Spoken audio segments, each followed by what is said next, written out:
di dalam kehidupan kita sebagai seorang muslim, minimal 5 kali dalam sehari semalam kita mendengar seruan untuk mendirikan solat yang disebut azan.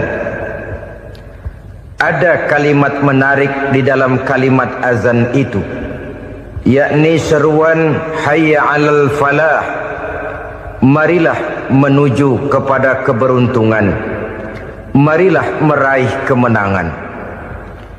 Seruan ini adalah kecenderungan dari setiap manusia, apapun warna kulitnya. Artinya, setiap orang dalam hidup selalu ingin meraih dan mencari kemenangan. Kemenangan akan melahirkan kepuasan batin, dan kepuasan batin memberikan kebahagiaan. Sedangkan kekalahan melahirkan penderitaan batin, dan penderitaan batin menjerumuskan seseorang di dalam berbagai bentuk kerugian. Jikalau inilah seruan azan, maka masalahnya ialah apa yang menyebabkan kita meraih kemenangan. Al-Quranul Karim memberikan tuntunan dan ajaran kepada kita bahwa orang-orang yang memperoleh kemenangan itu tidak lain adalah orang-orang yang bertakwa. Hanyalah mereka yang bertakwa kepada Allah Subhanahu wa ta'ala pada akhirnya akan tampil sebagai pemenang. Lalu siapa orang yang bertakwa itu? Dijelaskan dalam awal-awal Al-Baqarah, orang yang bertakwa yang akan meraih kemenangan. Pertama, alladzina yu'minuna bil ghaib, yaitu orang-orang yang beriman kepada yang gaib, percaya bahwa ada alam yang gaib, alam yang abstrak, alam yang tidak bisa dijangkau oleh salah satu daripada panca indera kita. Mereka percaya dan beriman kepada adanya malaikat, beriman kepada adanya iblis dan jin, beriman kepada adanya alam kubur, beriman kepada adanya alam mahsyar, beriman kepada adanya alam akhirat, beriman kepada adanya surga dan neraka. Beriman bukan cuma sekedar beriman dalam ucapan bibir saja, tetapi beriman yang nilai iman itu mampu mewarnai gerak dan gaya hidupnya. Iman yang meresap sampai ke tulang sumsum, kemudian memberikan dampak positif di dalam kehidupan manusia. Alam, kita tahu, adalah sesuatu yang selain Allah, dan Allah bukanlah alam. Apapun namanya selain daripada Allah, itu adalah alam. Alam pada hakikatnya terbagi menjadi dua. Ada alam syahadah, alam nyata, alam konkret, alam yang bisa dijangkau oleh salah satu indera kita. Kemudian ada alam ghaib, alam yang tidak bisa dijangkau oleh panca indera kita, alam metafisika, alam abstrak, alam yang wajib kita imani keberadaannya. Kita percaya bahwa malaikat itu ada, kita percaya kepada jin, bahwa jin itu ada, kita percaya kepada adanya iblis dan setan. Bukan percaya kepada iblis dan setannya, percaya bahwa iblis dan setan itu ada. Itu termasuk salah satu daripada sifat orang yang bertakwa kepada Allah. Saudara-saudara kaum muslimin rahimakumullah, kecenderungan pembangunan yang lebih bersifat materialistis biasanya menggeser aspek kehidupan rohani. Orang berpikir empiri, dan dalam pola pikir yang demikian, maka alam gaib tidak lagi mendapat perhatian. Aspek kehidupan yang bersifat rohaniah malah mulai ditinggalkan. Akibatnya terjadilah kepincangan di dalam kehidupan kita. Pernah ada satu pengalaman pribadi dalam perjalanan kembali ke tanah air. Dalam pesawat di sebelah kanan saya duduklah seorang Jerman, namanya Heiner Simonsen. Iseng saya ajak kenalan, saya ajak ngobrol, saya tanya dia. Saya bilang, Mas Henner ini. Kalau pesawat yang kita tumpangi ini jatuh ke bawah, kira-kira apa yang bakal terjadi, Mas? Dia bilang, kita semua akan mati. Begitu? Iya. Oke. Apa itu mati? Tanya saya. Dia bilang, untuk tahu apa itu mati, kita harus tahu lebih dahulu apa itu hidup. Saya pikir nih bule bisa ngomong juga. Baiklah kata saya. Apa hidup menurut Anda itu? Oh, hidup itu dia bilang, kalau seluruh anggota badan kita bekerja secara normal, paru-paru memompa darah secara normal, jantung berdetak secara normal, sel-sel tubuh bekerja secara fit, dan organisme tubuh hanya mau bekerja secara normal, dia bilang, kalau kita memberi makan yang cukup, menu yang teratur, dan gizi yang lengkap. Saya bilang, kesimpulannya apa, Ner? Dia jawab, hidup adalah dari tangan ke mulut. Life is from the hand to the mouth, kata dia. Hidup adalah dari tangan ke mulut. Jadi masalah hidup tidak lebih daripada masalah isi perut. Orang pergi pagi, pulang sore, peras keringat, banting tulang, perut yang dibelain. Saya bilang, you are wrong. Sampean salah, Ner. Kamu orang Islam bukan? Bukan. Pantas. Kenapa saya salah? Dia bilang, ya jelas salah. Salahnya di mana? Kamu ini manusia. Kalau hidup cuma dari tangan ke mulut, saya bilang, kambing di kampung saya juga begitu pikirannya, Ner. Itu kambing di kampung saya, asal perutnya kenyang, sudah hidup dia. Perkara besok bagaimana, lusa prospeknya macam mana, bulan depan ada apa, kambing nggak pernah mikir. Di kampung saya kambing juga pikirannya begitu. Kamu Kristen ya? Tadinya. Loh kok tadinya, lalu apa sekarang kamu ini? Dia bilang, sekarang saya netral. Saya tidak beragama, tapi saya percaya kepada Tuhan sebagai pencipta alam. Saya ingat benar dia bilang, I haven't any religious, but I believe to God as the creator of the world. Kenapa bisa netral begitu, Ner? Habis saya bingung katanya. Islam bilang Islam baik, Kristen bilang Kristen baik, Hindu Buddha bilang Hindu Buddha baik, semua agama baik. Saya netral sekalian, nggak beragama. Yang penting saya percaya kepada Tuhan. Saya bilang, Ner, kamu ini kayak orang mau beli celana, lalu bingung. Yang satu bilang Levi's bagus, yang satu bilang Blue Jean hebat, yang satu bilang Wool England hebat. Celana ini hebat, celana itu bagus, celana ini hebat. Semua celana bagus, kamu bingung. Akhirnya netral, tidak pakai celana. Itu juga salah. Saya pikir-pikir, kemudian saya melihat bahwa dua pola berpikir Henner ini nampaknya sudah mulai menggejala di lingkungan masyarakat bangsa kita.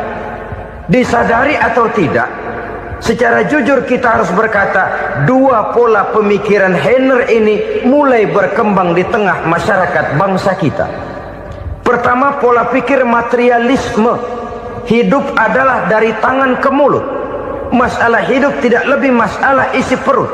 Itu yang perlu dibela, dan disitulah arti kehidupan. Pergi pagi, pulang sore, peras keringat, banting tulang untuk mempertahankan perut. Kalau sudah kemari cara orang berpikir, maka buat apa percaya kepada yang gaib?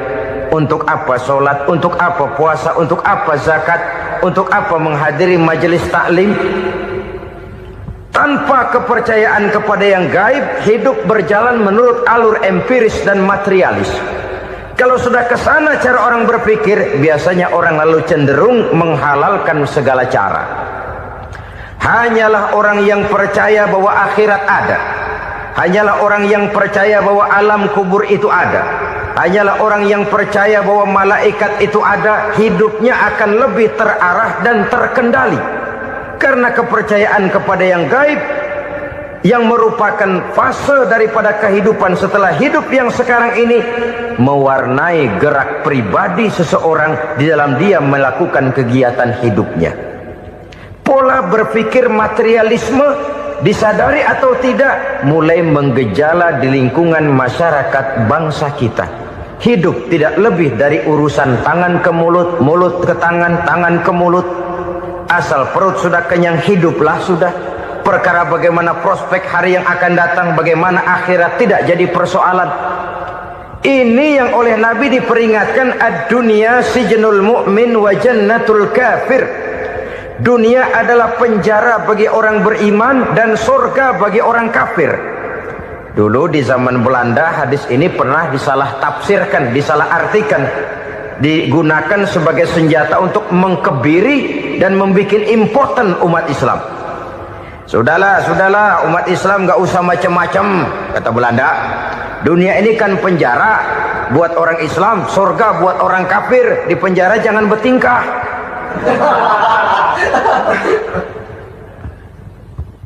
Pengertiannya tidak begitu. Dunia adalah penjara bagi orang mukmin. Artinya dalam kehidupan dunia seorang mukmin tidak bebas memperturutkan hawa nafsunya. Di penjara hawa nafsunya itu. Sebaliknya surga bagi orang-orang kafir. Buat orang kafir surgalah dunia ini. Mereka bebas memperturutkan hawa nafsunya. Dilarang tidak terlarang, dicegah pun tidak tercegah. Mereka hidup menurut alur bisikan nafsu mereka sendiri. Kemudian bila ajal datang, maut merenggut nyawa, selesailah surganya sampai di situ. Maka bagi orang-orang yang tidak percaya kepada adanya akhirat, kepada adanya alam gaib, surganya sebatas umurnya. Sekali lagi, surganya sebatas umurnya. Bila umur selesai, ajal pun datang merenggut nyawa, selesailah sudah surganya sampai di situ. Alangkah pendeknya perjalanan orang-orang yang tidak percaya kepada alam gaib ini. Bagi kita mukmin, jikalau kita mampu memenjarakan hawa nafsu, kita bisa bahagia di dunia ini. Dan Islam memang tidak menyuruh kita sengsara di dunia. Raih dunia, kejar dunia, gapai dunia sebagai alat untuk mencapai kebahagiaan di akhirat nanti. Hidup adalah satu perjalanan panjang yang terbentang sejak kita terlahir dari alam rahim sampai kepada alam akhirat nanti. Andai kata kita gagal meraih kebahagiaan di dunia, toh kita masih punya akhirat. Tapi jangan jadi dalil yang melemahkan semangat. Biarin dah kita di dunia kebelangsak, yang penting akhirat. Akhirnya dunia benar-benar kebelangsak. Bagaimana dunia ini bisa kita raih, dan bagaimana meraih dunia untuk menunjang kepentingan akhirat nanti. Yang kedua, dari pikiran Heiner yang saya lihat menggejala di lingkungan masyarakat bangsa kita, timbulnya manusia-manusia netral. Seolah-olah Tuhan yes, agama no. Sama Tuhan percaya, agama ogah. Tuhan ngangguk, giliran agama godeng. Padahal hampir dalam setiap ayat dalam Quran, kata-kata amanu biasanya bergandeng dengan wa amilus sholihat. Iman dan amal soleh. Ini sebagai isyarat Tuhan dan agama jangan pernah dipisah-pisah.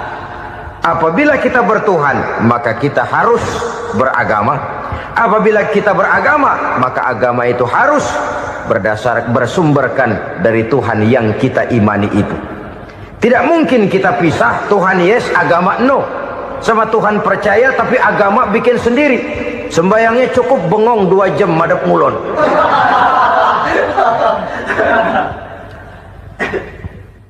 Saudara-saudara kaum muslimin rahimakumullah. Jadi dengan demikian, agama yang kita akui merupakan unsur mutlak di dalam pembangunan sekarang ini, merupakan bagian dari kehidupan yang menuntun kita bahwa di balik alam nyata ini, di balik alam syahadah ini ada alam gaib. Dan mudabbir, murabbi, yang mengatur, yang menguasai, yang memelihara baik dia alam nyata, baik dia alam gaib, tidak lain adalah Allah Subhanahu wa ta'ala. Di sana ada satu super power satu maha kekuatan yang kita perlu bersandar kepadanya. Sebagai makhluk nyata yang hidup di alam nyata, berbuatlah secara nyata sebagaimana harusnya kita berbuat. Karena Islam jelas bukan agamanya orang pemalas. Islam jelas bukan agamanya orang yang mengajarkan setelah selesai sholat boleh duduk, nggelenggem ayam-ayam, ndelohom, menghitung bintang di langit sambil menunggu keajaiban. Tidak. Islam adalah agama yang mengajarkan apabila sholat sudah selesai kamu kerjakan, bertebaranlah di permukaan bumi, cari karunia Tuhanmu. Jangan hidup berpangku tangan menunggu keajaiban. Karena hidup bukan undian. Jangan berharap untung besar tanpa mau peras keringat. Tapi di sebalik itu toh kita juga harus yakin bahwa di sisi usaha nyata yang kita lakukan ada satu super power, satu maha kekuatan gaib yang menentukan berhasil dan tidaknya usaha kita. Kepercayaan kepada hal semacam inilah yang mendorong kita untuk mempunyai sandaran vertikal, agar jikalau usaha ini berhasil, kita tidak lupa diri dan lupa daratan. Jikalau usaha ini gagal, kita tidak putus asa dan buruk sangka, tidak cupik pandangan dan sempit hati, tapi mampu melihat persoalan dengan kacamata putih sambil husnuzon kepada Allah Subhanahu wa ta'ala. Kita percaya malaikat itu ada. Ada yang namanya Raqib dan Atid, mengawasi gerak hidup kita sampai kepada gerak hati kita. Ini memberikan sugesti agar kita berhati-hati. Tidak sejengkal tanah pun kita bisa berlindung dari pengawasan Raqib dan Atid. Ada Munkar Nakir yang akan menyoal kita di alam kubur. Ada malaikat Malik, penjaga neraka. Ada malaikat Ridwan yang menjaga surga. Kita percaya kepada adanya jin, kita percaya kepada adanya setan, iblis. Percaya kepada adanya, bukan mempercayai si setan, si iblis lalu menjadikannya sebagai teman. Tidak. Percaya bahwa mereka itu ada dan merupakan makhluk Allah yang gaib yang diciptakan Allah Azza wa Jalla. Kepercayaan kepada alam gaib memberikan motivasi terhadap gerak lahir manusia, sehingga dengan motivasi kepercayaan kepada yang gaib, gerak lahir jadi lebih terarah, jadi lebih terpelihara. Pernah seseorang bertanya, "Pak, apakah adanya akhirat bisa dibuktikan secara ilmiah?" Saya bilang tidak bisa, tidak bisa. Kenapa? Karena yang berangkat nggak pernah pulang kembali lagi. Kalau dia pulang kemari bisa kita tanya bagaimana enak di sono. Cuma secara moral saya katakan, lebih beruntung orang yang percaya kepada akhirat daripada yang tidak. Sekarang saudara percaya akhirat ada, lalu saudara baik-baik di dunia, sholat, puasa, zakat, menolong orang lain, menebarkan kebajikan. Saudara mati, andai kata akhirat tidak ada, toh dalam hidup saudara sudah berbuat baik. Paling tidak nama saudara akan dikenang sebagai orang baik. Sebaliknya, saudara percaya, kata saya, bahwa akhirat tidak ada, lalu hidup semau-maunya, tenggelam dalam maksiat dan munkarat, menentang Allah, tidak mau ruku dan sujud. Lalu saudara mati, kemudian akhirat ada. Ayo, mau apa? Bekal tidak punya. Jadi secara moral lebih beruntung orang yang percaya kepada adanya akhirat daripada yang tidak percaya. Dan itu alam gaib yang tidak bisa dibuktikan secara eksat. Jangankan untuk membuktikan seperti itu, dalam kehidupan sehari-hari saja yang kita rasakan tidak selalu berbentuk toh. Angin, bagaimana sih bentuknya angin? Kita tidak tahu. Merah, buktinya kalau dikerok merah. Yang merah itu kulit, yang kulit kita bukan anginnya.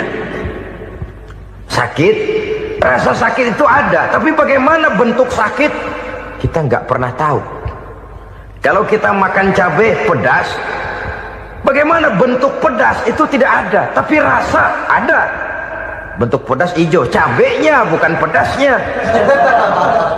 Tidak semua yang kita rasakan bisa kita gambarkan dalam bentuk yang konkret. Oleh karena itu, sekali lagi bahwa kepercayaan kepada alam yang gaib mampu memberikan satu sugesti yang menata kehidupan seseorang lebih lurus, lebih terarah, dan lebih terkendali. Maka wajar kalau kepercayaan kepada yang gaib mengantarkan seseorang untuk meraih kemenangan. Kenapa?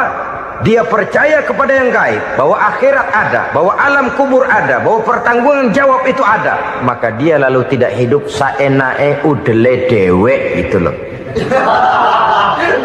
Tidak hidup menurut seleranya sendiri, terarah, teratur.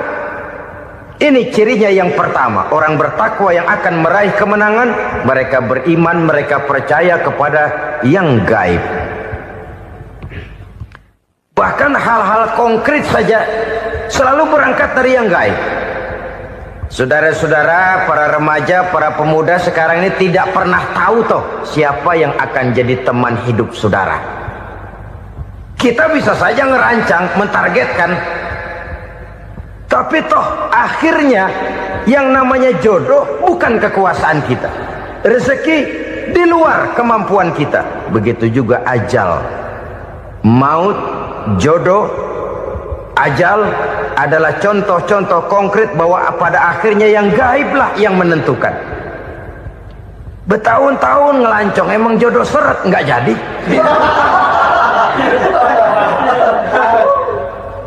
Begitu kenal baru setengah malam nginep ditangkap hansip kan.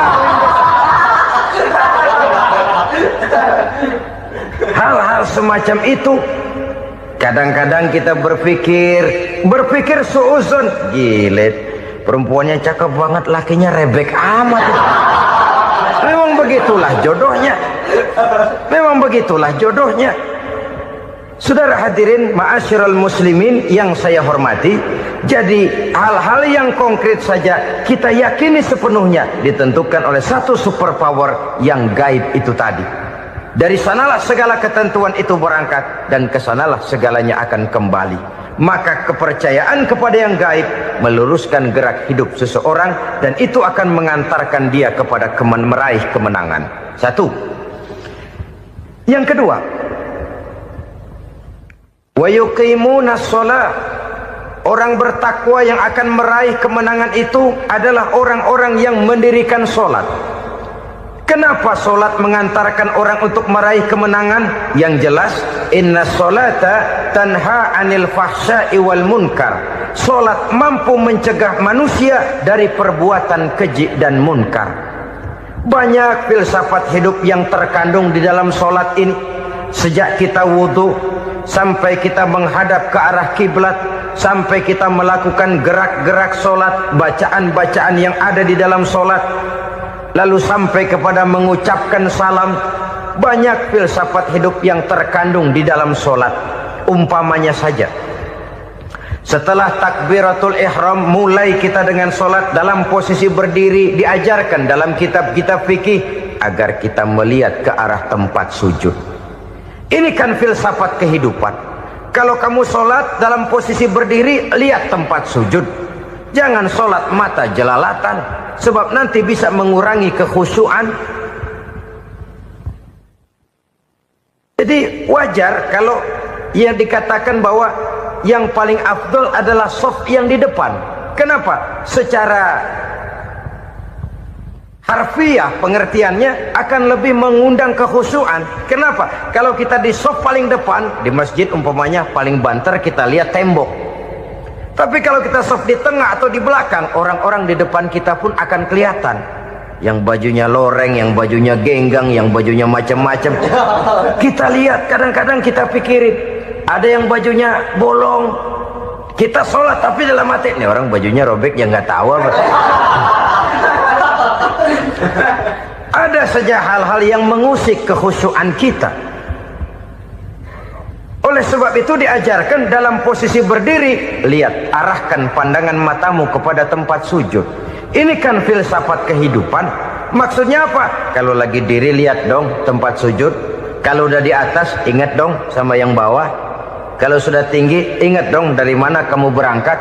Kalau sudah berkuasa, bantu dong yang lemah. Kalau sudah kaya, santuni dong yang miskin. Kalau sudah alim, bimbing dong yang awam. Ini filsafat kehidupan. Dalam posisi berdiri, kau lihat tempat sujud. Ini akan melahirkan kepekaan sosial, di mana seseorang mau tahu kepada orang lainnya.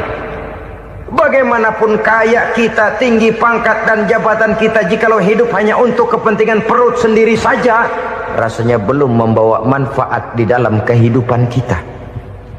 Tapi efek yang tertinggi sesungguhnya, solat mencegah manusia dari perbuatan keji dan munkar. Perbuatan keji dan munkar, walaupun kelihatannya mendatangkan uang, membawa keuntungan, tapi itu keuntungan semu, keuntungan sementara. Dengan menipu orang lain kita bisa dapat untung, tapi tidak membawa berkah. Dan itu adalah kerugian besar dalam kehidupan kita. Maka untuk meraih kemenangan, harus dimulai dengan membentuk kepribadian yang tegar, memiliki sandaran vertikal yang langsung kepada Allah Subhanahu wa ta'ala. Dan itu hanya bisa kita tempuh melalui jalur ibadah formal yang sudah ditentukan Allah, yakni solat yang 5 waktu. Untuk memperkuat itu, ada solat-solat sunnah, rawatib, nawafil, sebagai terminal-terminal kontrol cadangan untuk memelihara stabilitas temperatur batin di dalam kita berhubungan dengan zat yang maha gaib, yaitu Allah Subhanahu wa ta'ala. Orang sering bertanya, Pak, itu tetangga saya nggak sholat, duitnya nggak habis-habis, Pak. Nggak sholat tapi mobilnya tambah terus, nggak sholat tapi usahanya makin maju. Tapi di sisi lain ada orang yang rajin sholat, rezekinya butak bener. Anaknya mana kurus, mana korengan. Saudara hadirin ma'asyiral muslimin rahimakumullah. Harus saya katakan bahwa solat memang bukan untuk cari duit. Solat adalah sandaran vertikal kita kepada Allah. Sedangkan soal rezeki itu berkaitan dengan sifat Allah maha pengasih dan maha penyayang. Allah maha pengasih, siapapun dikasih kalau mau usaha. Allah maha penyayang, tidak semua orang disayang oleh Allah Azza wa Jalla. Dan belum tentu banyak harta itu merupakan nikmat. Mungkin juga istidraj. Artinya istidraj itu dikasih tapi diambulin, kalau bahasa Betawinya itu. Dikasih tapi diambulin, itu bukan merupakan nikmat sesungguhnya, lebih merupakan azab dari Allah Subhanahu wa ta'ala.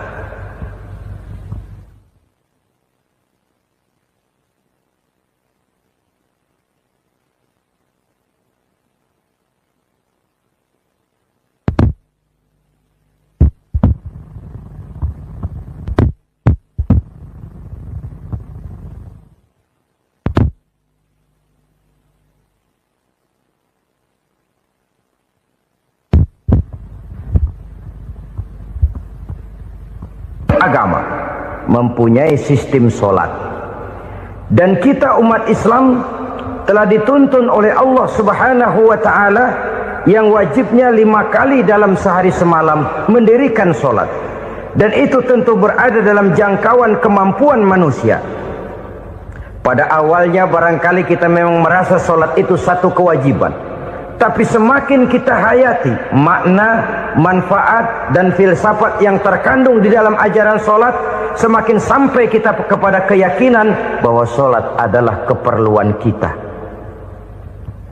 Sehingga pada waktu tertentu dinilai puncaknya, kita tidak lagi akan berkata saya wajib solat, tapi kita akan berkata saya perlu solat.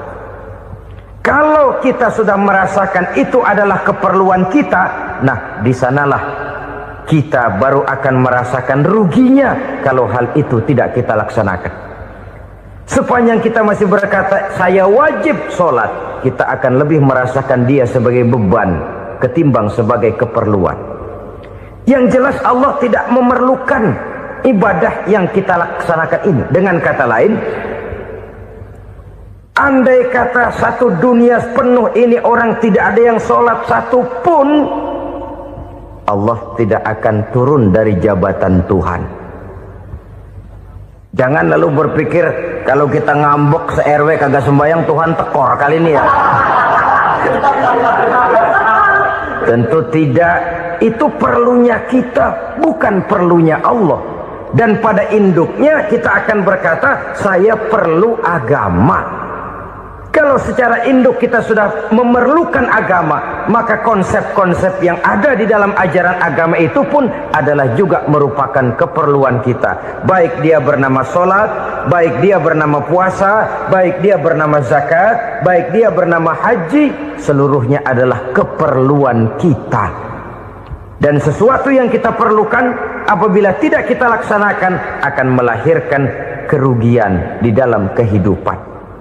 Jangan heran kalau kita membaca riwayat perjalanan hidup para salafus soleh, orang-orang soleh. Ada yang tahajud sampai 100 rakaat, ada yang sholat malam kakinya sampai bengkak. Kita sekalinya bengkak biri-biri. Ada yang sholat membaca surah dalam Al-Quran sampai khotam Quran. Kok mau? Mereka sudah merasakan itu keperluan. Itu saja soalnya. Satu saat pun jikalau kita merasa bahwa itu keperluan saya, kita pun akan melaksanakan seperti itu. Keperluan saya dalam kehidupan. Inilah yang kedua. Yang ketiga, orang bertakwa yang akan meraih kemenangan itu, wa mimma razaqnahum yunfikun. Mereka membelanjakan sebagian daripada rezeki yang diberikan Allah kepada mereka. Mereka infakkan di jalan Allah. Ada satu dialog menarik. Satu hari seorang anak muda bertemu dengan seorang kakek-kakek yang sudah dikenalnya baik. Bertanyalah anak muda ini, "Kek, umur kakek berapa tahun?"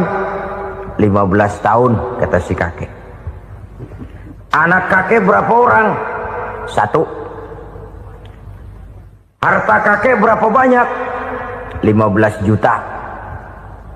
Si anak muda ini bengong. Lalu protes, "Kok kakek bohongin saya?" "Kenapa?" "Saya tahu umur kakek 70 tahun. Kenapa ngaku 15? Saya tahu anak kakek 5. Kenapa bilang 1? Saya tahu kakek miliuner, miliaran uang kakek. Kenapa ngaku cuma 15 juta? Begini, kata si kakek tadi. Benar, umur saya 70 tahun. Tapi dari umur yang 70 tahun itu baru 15 tahun terakhir ini saya merasakan ibadah kepada Allah. Meninggalkan maksiat, jauh dari segala macam munkarat. Maka yang 15 tahun inilah yang benar-benar saya rasakan sebagai umur saya. Benar anak saya 5, tapi yang 4 susah diatur. Cuman 1 rasanya nih yang bakal jadi si buah hati belahan jantung berlanjut cerita penerus sejarah. Cuma 1 ini yang saya harapkan, yang akan jadi anak soleh, yang akan membuat saya menerima pensiunan pahala. Kalau yang 4 apek dah, nggak ada harapan. Yang 1 nyekek botol melulu. Oh begitu, iya. Lalu kenapa kakek bilang harta kakek cuma 15 juta padahal saya tahu kakek uangnya miliaran, depositonya banyak? Ya karena 15 juta itulah yang saya ingat yang pernah saya belanjakan di jalan Allah. Saya merasa itulah harta saya yang sebenarnya. Yang miliaran yang saya simpan di bank kelak kalau satu saat saya mati akan jadi rebutan di antara anak-anak saya. Iya kalau anak saya soleh kayak yang 1 ini. Kalau yang 4 tadi udah tulen dia bakal berantem dah berebut tuh. Jadi 15 juta yang saya belanjakan di jalan Allah inilah yang saya merasakan benar-benar harta saya yang sesungguhnya. Dialog ini patut menjadi bahan renungan kita bersama. Diberikan kita umur 40, 50, 60, 70, 80. Berapa tahun dari umur yang diberikan itu yang jalan mulus, yang kita gunakan untuk melaksanakan ibadah? Banyak harta kita simpan di bank, di lemari, di dompet, di tas. Tapi berapa yang sudah kita depositokan di jalan Allah yang akan menemani kita di hari kita kembali nanti? Maka orang bertakwa yang akan meraih kemenangan, wa mimma razaqnahum yunfikun, mereka membelanjakan sebagian dari rezeki yang diberikan Allah di jalan Allah subhanahu wa ta'ala. Ma'asyiral muslimin rahimakumullah, zahirnya memang kita memberikan kepada orang lain, tapi hakikatnya kita menyimpan untuk diri kita sendiri. Kita memberikan kepada yatim piatu 25.000. Zahirnya kita memberikan si yatim, hakikatnya kan kita cuma nyimpan. Saya berikan, titip kepadamu, ini untuk saya di akhirat. Kau boleh belikan baju, kau boleh belikan untukmu makan, kau boleh bayarkan sekolahmu. Ini untuk saya. Hakikatnya kita nyumbang masjid 1 juta, zahirnya kita berikan kepada panitia masjid, tapi hakikatnya kan cuma titip. Titip 1 juta ya, untuk saya di alam kubur nanti. Silahkan kau boleh belikan semen, ini uang, belikan besi, belikan pasir. Saya cuma sekedar titip untuk kepentingan saya. Hakikatnya kita cuma sekedar menitip. Sebagaimanapun pada hakikatnya, apapun yang kita miliki dalam kehidupan kan cuma sekedar hak guna pakai, bukan hak milik mutlak. Harta kita, rumah kita, kendaraan kita, kebun kita, pabrik kita, hak guna pakai saja. Hak milik mutlak cuma untuk Allah subhanahu wa ta'ala. Saudara-saudara kaum muslimin rahimakumullah, ini yang ketiga. Kemudian yang keempat, orang-orang bertakwa yang akan meraih kemenangan, allazina yu'minuna bima unzila ilaika, mereka yang beriman, mereka yang percaya kepada apa yang telah diturunkan kepadamu Muhammad, ay Al-Quran, yakni Al-Quranul Karim. Setelah percaya kepada yang gaib, mendirikan solat, kemudian menginfakkan sebagian dari rezeki yang diberikan Allah, mereka juga lalu percaya kepada yang diturunkan terhadap Nabi, yaitu tidak lain Al-Quranul Karim. Sekali lagi di sini, percaya bukan hanya sekedar percaya saja, tetapi percaya lalu menjadikan Al-Quran itu sebagai pedoman hidup. Sebab memang Al-Quran itu adalah GBHM, garis-garis besar haluan muslim. Apa yang harus kita lakukan, apa yang harus tidak kita lakukan, bagaimana mestinya kita bertingkah laku dan berbuat, seluruhnya tercantum di dalam Al-Quranul Karim. Itu sebabnya ketika satu hari Aisyah ditanya bagaimana akhlak Rasul, beliau menjawab, kana Rasulullah sallallahu alaihi wasallam khuluquhul Quran. Akhlak daripada Rasulullah tidak lain adalah Al-Quran. Jawaban simpel ini memberikan gambaran bahwa keseluruhan daripada konsepsi Quran sudah diterjemahkan dalam kehidupan Rasulullah sallallahu alaihi wasallam. Karena kita tahu akhlak adalah keseluruhan dari gerak hidup manusia. Sejak ia berpribadi, berumah tangga, bertetangga, bermasyarakat, sampai kepada berbangsa dan bernegara, Al-Quran tetap memberikan sentuhan nilainya. Oleh karenanya, orang-orang yang bertakwa adalah orang-orang yang menjadikan Al-Quran sebagai pedoman dalam kehidupannya. Dan kita yakini Al-Quran diturunkan kepada Nabi Muhammad, bukan merupakan produk Nabi Muhammad. Isi dan redaksinya langsung dari Allah subhanahu wa ta'ala. Kemudian cirinya yang kelima, orang bertakwa yang akan meraih kemenangan itu, wa ma unzila min qablika. Tidak hanya sekedar percaya kepada yang diturunkan terhadap Nabi Muhammad, yaitu Al-Quran, mereka juga percaya kepada apa yang pernah diturunkan kepada para nabi, kepada para rasul sebelum Nabi Muhammad.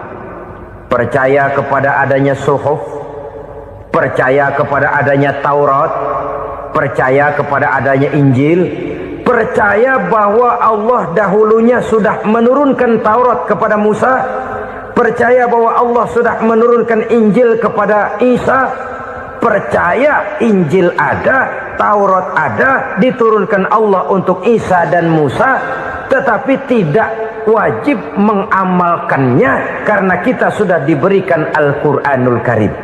Ini yang perlu saya garis bawahi. Kita percaya Allah telah menurunkan Injil dahulu kepada Isa. Kita percaya bahwa Allah telah menurunkan Taurat dahulunya kepada Nabi Musa. Kadang-kadang ini dijadikan dalih, dikacaukan pengertiannya. Quran saja mengajarkan bahwa orang yang bertakwa harus percaya kepada Injil, maka pakailah Injil. Apalagi kalau ayat sebelumnya ditilap, dihapus, dihilangkan, Injilnya yang ditekankan, maka akan terjadilah penekanan yang salah arah. Karena salah arah akhirnya bisa merusak dan menghancurkan akidah. Ketika Rasul suatu saat pernah ditanya orang, "Ya Rasul, bagaimana sikap kita sebagai muslim terhadap Injil yang ada sekarang?" Beliau menjawab, "La tukadzibuhu jami'an wa la tusaddiquhu jami'an." Jangan didustakan seluruhnya, jangan juga dibenarkan semuanya. Artinya, ini sudah merupakan gambaran dari Rasul bahwa dalam Injil yang ada sekarang masih ada ajaran-ajaran tauhid yang dibawa oleh Nabi Isa dan diajarkan kepada umatnya. Tapi juga dalam Injil yang sekarang ini sudah terkena intervensi dan investasi manusiawi. Karena itu Rasul menyimpulkan, la tukadzibuhu jami'an wa la tusaddiquhu jami'an. Jangan didustakan semua, jangan dibenarkan seluruhnya. Kita memang percaya Allah telah menurunkan Injil kepada Nabi Isa dulu, tapi kita tidak wajib mengamalkan Injil. Kita percaya Allah telah menurunkan Taurat kepada Nabi Musa, tapi kita tidak wajib mengamalkan kitab ajaran Taurat. Yang wajib kita percayai dan kita amalkan hanyalah Al-Quranul Karim. Kenapa? Oleh karena baik yang ada di dalam Taurat, baik yang ada di dalam Injil, tentu tercakup di dalam Al-Quran sebagai kitab terakhir yang diturunkan oleh Allah Subhanahu wa Ta'ala. Dan itu wajar. Kalau seorang pejabat mau mengeluarkan satu keputusan baru, tentu dia harus meninjau keputusan-keputusan lama. Andai kata dianggap tidak berlaku, dianggap tidak relevan lagi, maka keputusan-keputusan lama itu tentu sudah dianggap tidak berlaku. Sebagian daripada aturan-aturan dalam keputusan lama yang masih dianggap relevan tercantum dalam keputusan baru yang wajib diamalkan.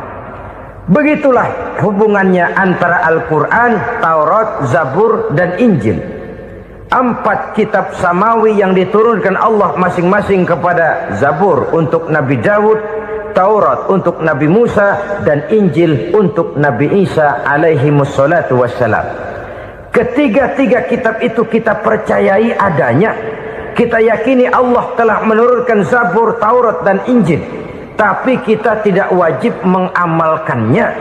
Yang wajib kita mengamalkannya sekarang ini tidak lain hanyalah Al-Quranul Karim saja. Karena ia mencakup apa yang ada di dalam Zabur, apa yang ada di dalam Taurat, dan apa yang ada di dalam Injil. Keotentikannya bisa dipertanggungjawabkan.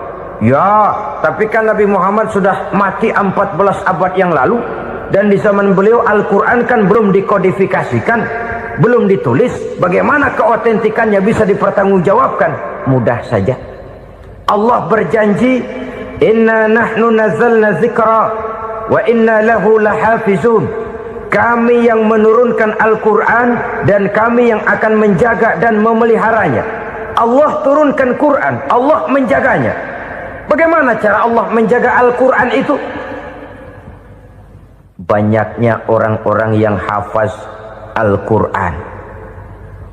Hafaz Al-Quran 30 juz, 114 surah, 6.666 ayat. Sehingga jangankan satu kata, jangankan satu ayat, satu kalimat saja berubah sudah akan timbul reaksi dan mudah dimengerti. Kenapa? banyak orang-orang yang hafaz Al-Quran. Sedangkan pada setiap akhir tahun biasanya malaikat Jibril selalu mengadakan checking terhadap ayat-ayat yang diturunkan pada waktu itu. Di zaman Nabi sendiri sudah ada usaha kodifikasi. Dan yang lebih luar biasa lagi, sampai hari ini tidak seorang pun mampu membuat satu ayat saja semacam Al-Quran. Ke bahasa manapun dia diterjemahkan, naskah aslinya tetap ikut, rujukan dasarnya tetap ada. Berdasarkan itu, maka tidak mungkin terjadi penyelewengan terhadap atau pemalsuan terhadap ayat-ayat Al-Quranul Karim. Kesuciannya, keotentikannya, kemurniannya bisa dipertanggungjawabkan. Ma'asyiral muslimin rahimakumullah. Oleh karenanya, konsepsi dasar daripada ajaran Islam ini memang tidak lain adalah Al-Quran dan Sunnah. Isi daripada agama Islam yang merupakan iman, Islam dan ihsan, konsepsi dasarnya tidak lain adalah Al-Quran dan Sunnah Rasulullah Sallallahu Alaihi Wasallam. Maka yang kita perlukan sekarang ini adalah terjemahan Al-Quran di dalam kehidupan kita. Dengan demikian, maka gaya kehidupan yang lebih Qurani itulah yang kita dambakan. Kita perlu memang terjemahan Quran dalam bahasa Inggris, dalam bahasa Belanda, dalam bahasa Jepang, tapi yang lebih kita perlukan adalah terjemahan Quran di dalam kehidupan kita. Konsekuen, tidak memanipulasi, ringan sama kita jinjing, berat sama kita pikul. Jangan kalau lempengan ayat Quran tuh kira-kira enak diamalin, keras teriakan kita. Giliran kira-kira ayat Quran itu mukul kepala kita sendiri, diam kita. Itu ciri yang pernah disindir Allah dalam awal-awal Baqarah juga. Ciri beragamanya orang yang munafik. Kullama adha'a lahum masyawfi, kata Allah. Wa iza azlama alaihim qamu. Apabila terang mereka jalan, apabila gelap mereka berhenti. Artinya, kalau kira-kira di Islam nguntungin, rame-rame pada teriak Islam. Tapi ketika diminta untuk berjuang, ketika dituntut untuk berkorban, rame-rame mengundurkan diri. Nasib agama tidak ubahnya seperti daun pisang yang dikait orang di tepi jalan lantaran tak berpayung di ketika hari hujan. Manakala hujan usailah sudah, daun itu pun dicampakkan di tepi jalan, diinjak pula orang nan lalu. Artinya, orang menjadikan agama cuma sebagai lipstick, decoration only, tidak konsekuen. Hanya pada saat-saat kelihatannya Islam membawa keuntungan, rame-rame orang teriak-teriak tentang Islam. Tapi jikalau diminta berjuang, jikalau dituntut untuk berkorban, biasanya rame-rame juga mengundurkan diri. Jangan heran kalau mayoritas hitungan kita, tapi minoritas peranan kita. Kuantitas kita dalam jumlah, tapi dalam kualitas kita lebih sering jadi penonton daripada jadi pemain. Padahal itu sangat tidak boleh terjadi. Umat Islam di Indonesia harus bangkit. Umat Islam di Indonesia harus sadar akan keberadaannya. Tidak boleh hanya jadi penonton berpangku tangan.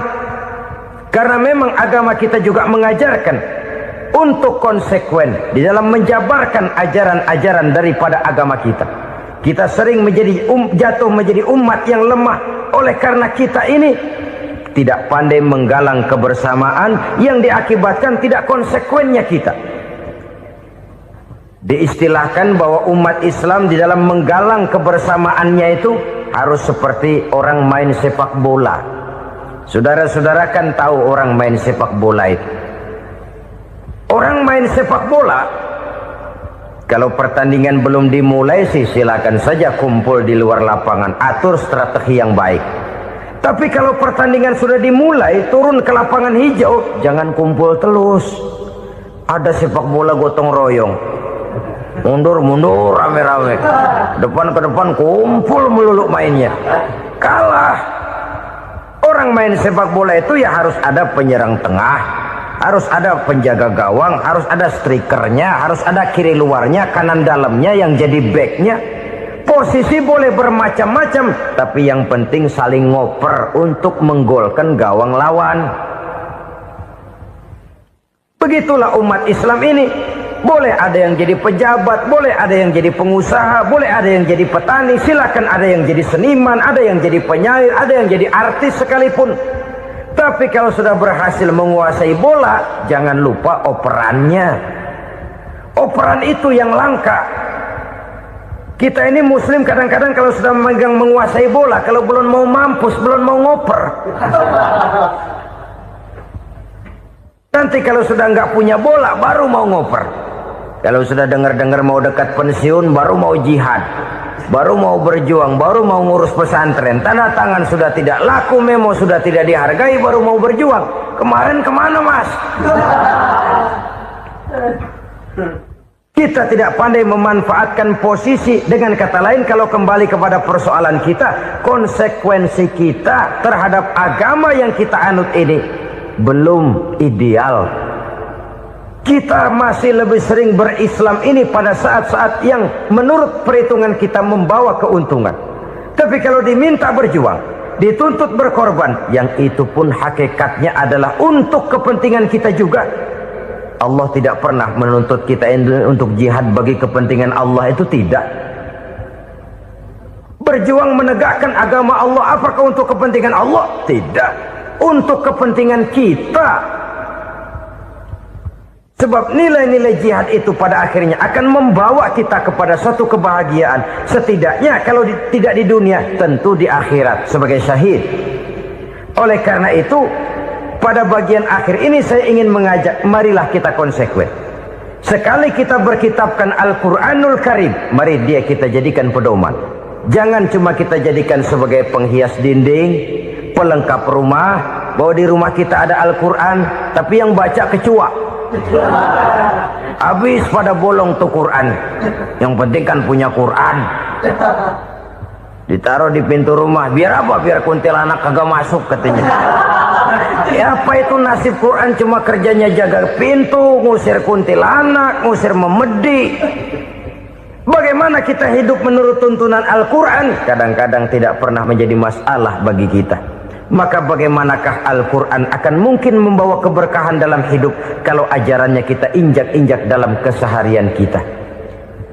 Mewujudkan gaya hidup yang lebih Qurani, itulah yang akan kita rintis di dalam kehidupan kita. Bertahap, step by step, menurut kemampuan yang ada pada kita. Jika jalan ini tidak bisa kita selesaikan, percayalah akan ada generasi penerus yang akan melanjutkan usaha dan cita-cita mulia itu.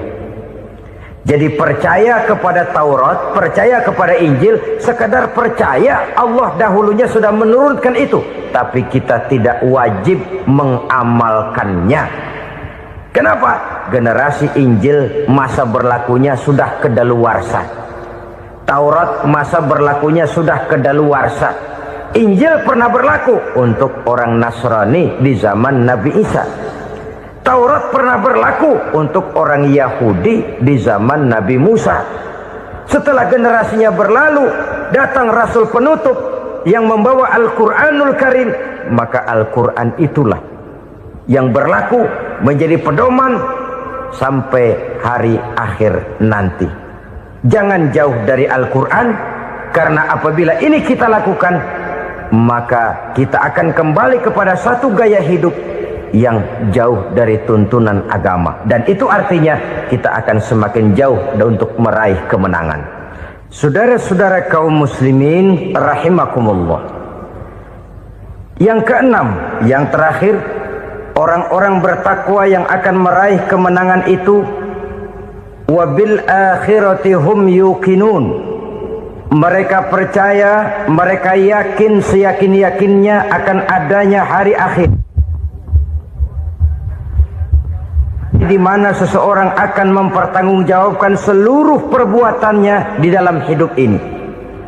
Dan tidak ada satu perbuatan yang bagaimana kecilnya sekalipun, yang tersembunyi dalam pandangan manusia, yang tidak akan dibukakan persoalannya di mahkamah Qadi Rabbul Jalil di akhirat nanti.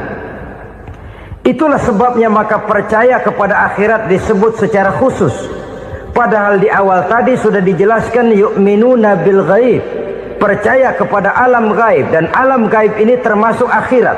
Kenapa pada bagian akhir disebut lagi akhirat?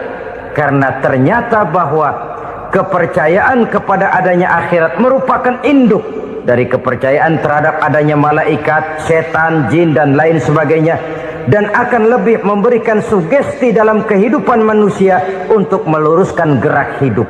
Halo semuanya, selamat sore.